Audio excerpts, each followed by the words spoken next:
नमस्कार दोस्तों, मैं शैलेश ओझा आज आया हूं कंप्यूटर का पहला क्लास लेके, जहां मैं आपको बताऊंगा कि कंप्यूटर क्या है, कितने प्रकार के होते हैं। पिछले वाले वीडियो मैंने आपको बताया था, इंडेक्स मैंने नोट कराया था, जिसमें मैं आपको क्या क्या पढ़ाऊंगा कंप्यूटर फंडामेंटल्स में, वो सारी चीजें मैंने नोट कराई थी।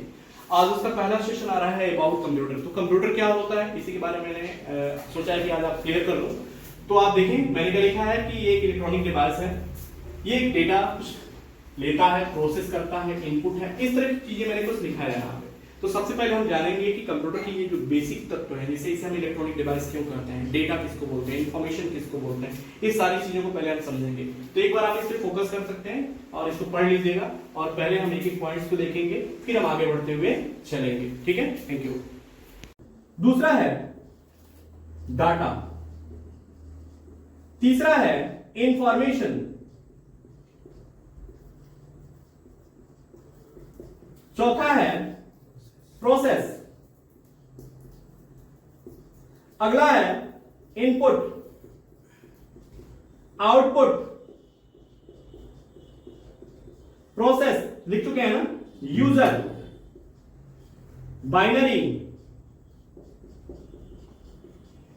और एक शब्द और जोड़ते हैं, इंस्ट्रक्शन।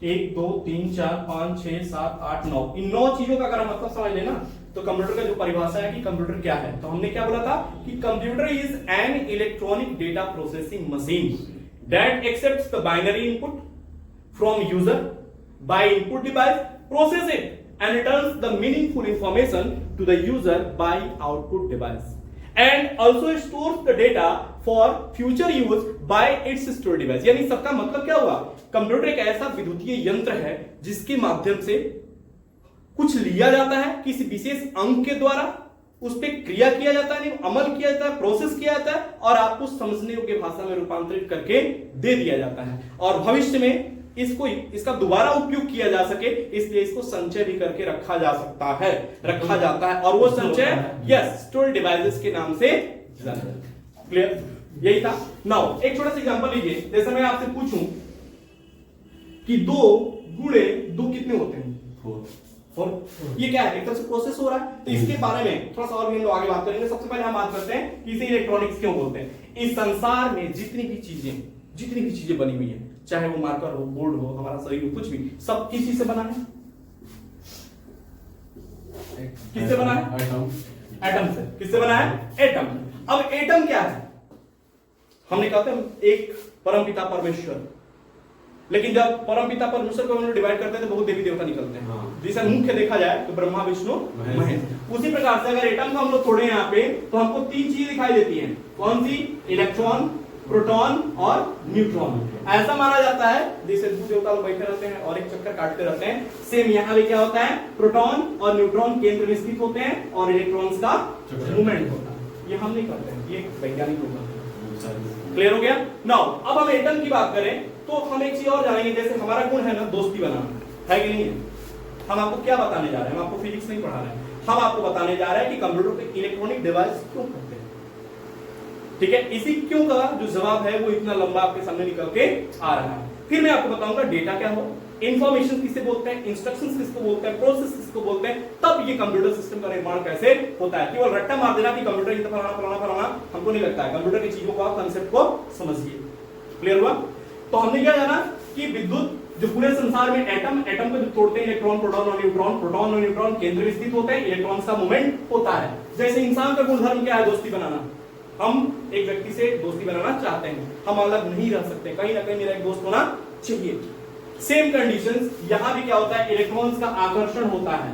जब मानिए कि 2 अगर हमारे एटम्स हैं, एक के बाह्य कक्ष में हमारे मानिए कि कितने हैं, 5, और एक में कितने हैं, 1 2 3 और 4, तो युग्म बनते हैं। आप पढ़े होंगे कि युग्म बनता है, तो ये क्या होगा, बिल्कुल ये युग्म बनाएगा तो सबका एक एक युग्म बन जाएगा, 4 गुना 8 हो जाएगा इधर, लेकिन बचेगा कौन, 1 इलेक्ट्रॉन। अब ये इलेक्ट्रॉन सोचेगा कि भैया हमें भी दोस्ती बनानी है, हमारा भी कोई मित्र होना चाहिए, तो उस कंडीशंस में ये एक स्थान से दूसरे स्थान तक गमन करेगा। जब गमन करेगा तो इसी को हम बोलते हैं फ्लो ऑफ इलेक्ट्रॉन्स। तो यहां पे एक शब्द जोड़ा जाता है, flow of free electrons is known as a current.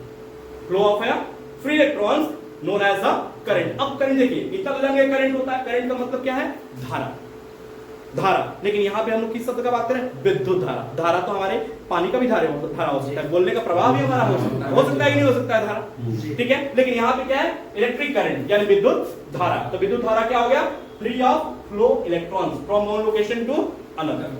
अब जैसे हमारे चलने की अलग अलग स्टाइल होती है, कोई ऐसे चलता है, कोई ऐसे चलता है, तो इलेक्ट्रॉन्स के भी दो तरह के मोशंस होते हैं चलने के। एक मोशन इलेक्ट्रॉन्स का होता है जो कुछ इस तरीके से चलता है, और एक होता है कुछ सीधा, ठीक है। यानी अगर हम इसको देखें थोड़ा सा, मैं इसको मिटा दे रहा हूं, ठीक है।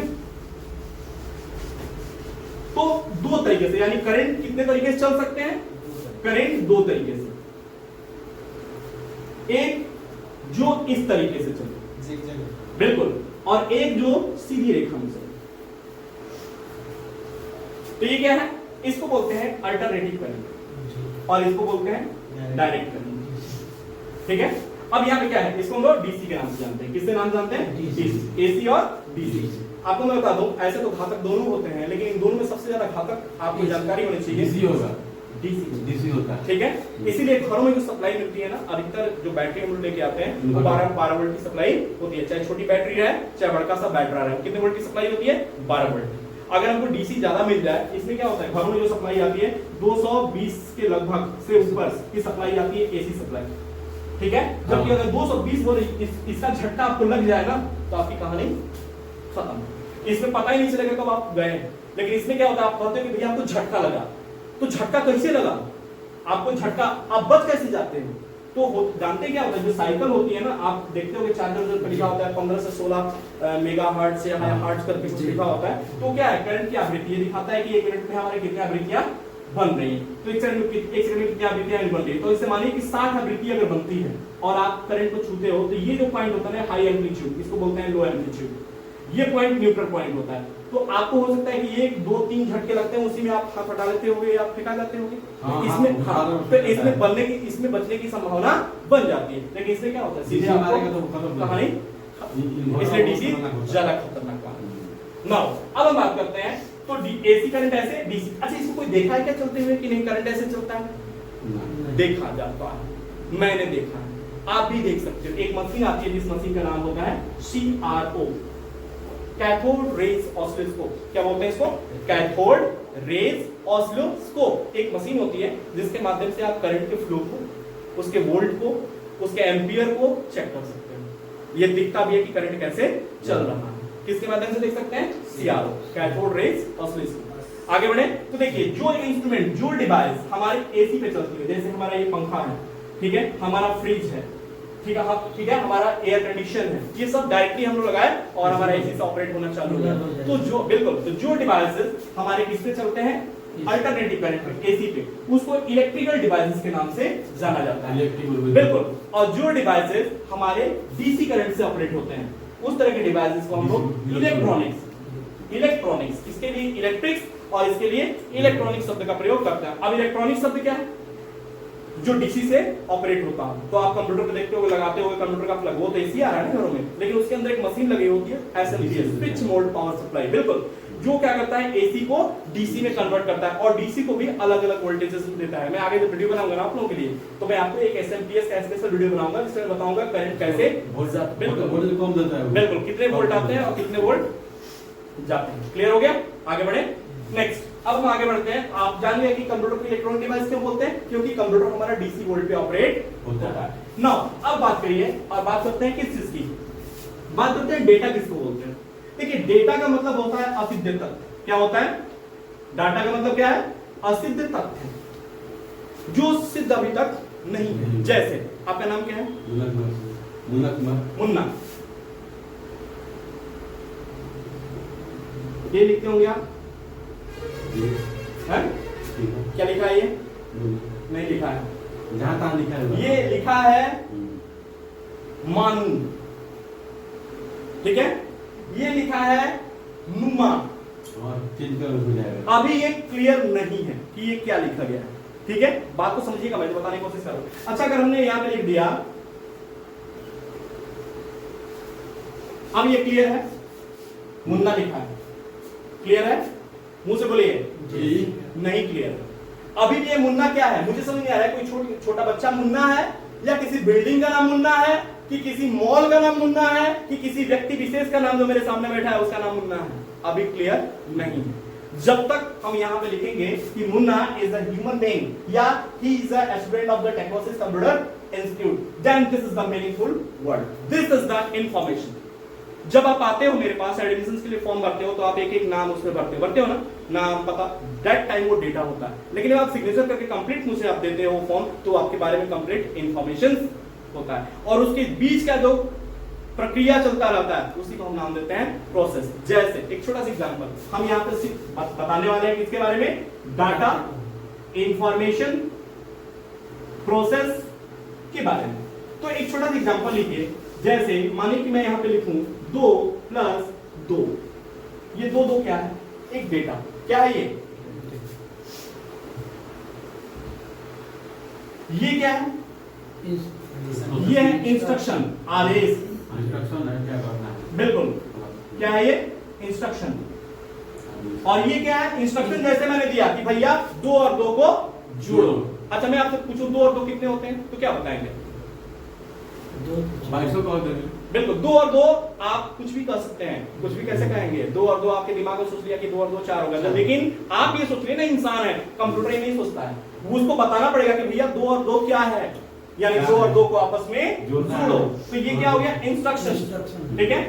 ये क्या हो गया मेरा, डाटा, और डाटा पे जैसे मैंने इंस्ट्रक्शन दिया प्रोसेस की क्रिया शुरू। ये क्या हो गया, प्रोसेस, और प्रोसेस के बाद जो आपके सामने निकल के आता है 2 और 2 कितने होते हैं, 4, तो ये बताएगा मेरा इंफॉर्मेशन। क्या हो गया, इंफॉर्मेशन। अच्छा मुझे ये बताइए, आप जो बोल रहे हैं इनपुट आउटपुट, इनपुट और आउटपुट क्या है, पहले सबसे पहले हम ये भी बात करेंगे जो इसी टॉपिक में है। अच्छा आपका नाम क्या है, रमेश। रमेश आप जो सुन रहे हो किस चीज से सुन रहे हो, कान से। अच्छा ये बताइए कितने हैं, 2।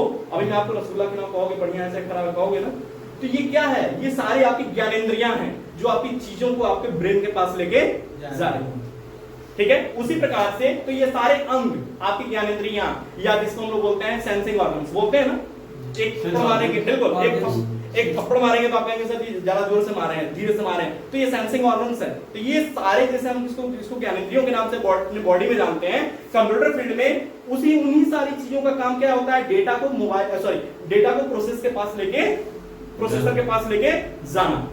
क्या इनका काम होता है, प्रोसेसर के पास लेके जाना। तो ये जिसके माध्यम से जाती है उसको तो हम अपने शरीर में ज्ञानेंद्रियां बोलते हैं, लेकिन कंप्यूटर को इनपुट डिवाइस के नाम से जाना जाता है। जैसे टच स्क्रीन, तुम्हारे बॉडी का काम क्या करता है, टच स्क्रीन करता है कि नहीं करता है, छूने का, ठीक है। दूसरा चीज, और बहुत सारी चीजें हैं, हमारा कैमरा आंख का काम करता है कि नहीं, का भैया का हालचाल है, ऐसे हेलो हेलो करके बाय करते हैं, कैमरा क्या है, आंख है मेरा। MQ2 सेंसर जो क्या है, सूंघने का काम करता है, धुआं निकलेगा तो पकड़ लेगा कि भैया यहाँ पे धुआं निकला है, तो किसका काम कर रहा है, मेरे नाक का। ये सभी क्या है, ये सभी हमारे इनपुट डिवाइस है। तो सब मिलाकर कंप्यूटर के अंदर जिसके माध्यम से कोई डेटा डाला जाता है, जिसके माध्यम से, वो कहलाता है मेरा क्या, इनपुट डिवाइस। क्लियर। तो कंप्यूटर के अंदर डालने के लिए जो चीज का प्रयोग करते हैं उसको क्या बोलते हैं, इनपुट डिवाइस। जैसे कीबोर्ड हो गया, माउस हो गया, स्कैनर हो गया, क्या बोलते हैं, माइक हो गया, आवाज को अंदर डालने के लिए। तो ये सारी चीजें हमारी क्या होगी, इनपुट डिवाइस के अंदर आएंगी। अगर मैं आपसे पूछूं कि 2 और, अच्छा चलिए 2 और 2 कितने होते हैं, फिर नहीं 2 और 2 छोड़िए, 5 और 7 कितने होते हैं, आप बताएं। 5 और 7 कितने होते हैं ये बताइए। 5 और 7 12, 7 5 12 होते हैं ना, ठीक है। अगर मैं आपसे पूछूं कि 7 5 12 होते हैं, आप बोलिए मत, तो कैसे बताएंगे 7 5 कितने होते हैं, कैसे बताएंगे, लिख के बताएंगे। अगर मैं कहूं लिखना भी नहीं है तो कैसे बताएंगे, इशारों। यानी 3 तरीके से अपना जवाब मुझे दे सकते हैं, ठीक है। उसी 3 तरीके से कंप्यूटर भी अपना जवाब मुझे दे सकता है। कैसे, अगर मैं उसे पूछूं 7 5 कितने होते हैं, तो वो स्क्रीन पे इशारा कर देगा कि 2 और 7 5 कितने होते हैं, 12। नहीं तो अगर स्क्रीन में हटाऊं और कहूंगी आप बता, कैसे बताओगे, तो बताएगा कि 7 5 12 स्पीकर से बोल के सुना देगा, ठीक है। अगर मैं उसको भी हटा दूं तो प्रिंटर से वो छाप के निकाल देगा कि 7 और 5 कितने होते हैं, 12। क्लियर हुआ। जैसे आपने जवाब, देखिए एक इंसान में और एक कंप्यूटर में बहुत हद तक सिमिलरिटी है, बस थोड़ा सा ये है कि हम लोग तो भैया हम ही हैं, ठीक है, मशीन थोड़ी हमारे बराबर। आगे बढ़े।